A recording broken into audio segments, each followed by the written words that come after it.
ভাই ধার কিন্তু ফেরত দিয়ে দিলাম। কি ভেবেছিলিস যে ধার ফেরত দেবো না আমি? এই জন্য আমাকে ধার দিতে চাচ্ছিলিস না, তোর থেকে ছিনিয়ে নিতে হয়েছিল আমার। কারণ এর আগে মাত্র 15-20 বার মতন ধার নিয়ে তোকে ফেরত দেইনি। দেখ, ধার দিয়ে দিলাম ফেরত। এখন পস্তাচ্ছিস না যে কি ভেবেছিলিস আমাকে? দিয়ে দিলাম ফেরত। আমি অন্যান্য বন্ধুদের মতন নই যে ধার নিয়ে বছর 5 টাকা ফেরত দেই না। দেখলি, ফেরত দিয়ে দিলাম। যেদিন বলেছিলাম দেবো ফেরত, তার মাত্র 4 বছর 11 মাস 29 দিনের মধ্যেই টাকা ফেরত দিয়ে দিলাম। আমার মতন বন্ধুদেরকে ধার দিলে পরেই টাকা ফেরত পাবি। কত ধার নিয়েছিলাম? 10,000 টাকা। কত কষ্ট করে আরেকজনের থেকে ধার নিয়ে 1,000 টাকা তোকে ফেরত দিলাম। এরপরেও বলবি যে আমি ধার ফেরত দেবো না?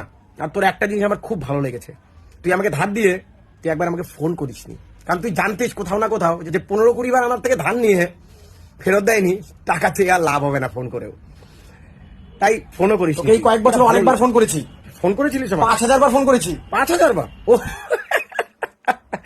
তোর থেকে ধার নিয়ে আমি ওই সিমটা ফেলে দিয়েছিলাম, সেই জন্যই বুঝি ফোন ঢোকিনি আমার মোবাইলে। আগে বন্ধুই তো বন্ধুকে ধার দেবে নাকি বল? আজকে আমার দরকার ছিল, তুই আমাকে ধার দিয়েছিস। কালকে আবার আমার দরকার পড়বে, তুই আমাকে ধার দিবি। পরশু আবার তোর দরকার পড়তে পারে, আবার তুই আমাকে ধার দিবি। তো এইভাবে ধারের ব্যাপারটা চলবে বন্ধুদের মধ্যে, কি বলিস? তো ভাই বলছিলাম 5,000 টাকা দরকার ছিল, ধার দিতে পারবি? আমি কালকেই দিয়ে দেবো, সত্যি। হ্যাঁ, ওই ঘরে যাচ্ছিস কেন? আচ্ছা, ওই ঘর থেকে টাকা আনতে যাচ্ছিস? আচ্ছা নিয়ে আয়।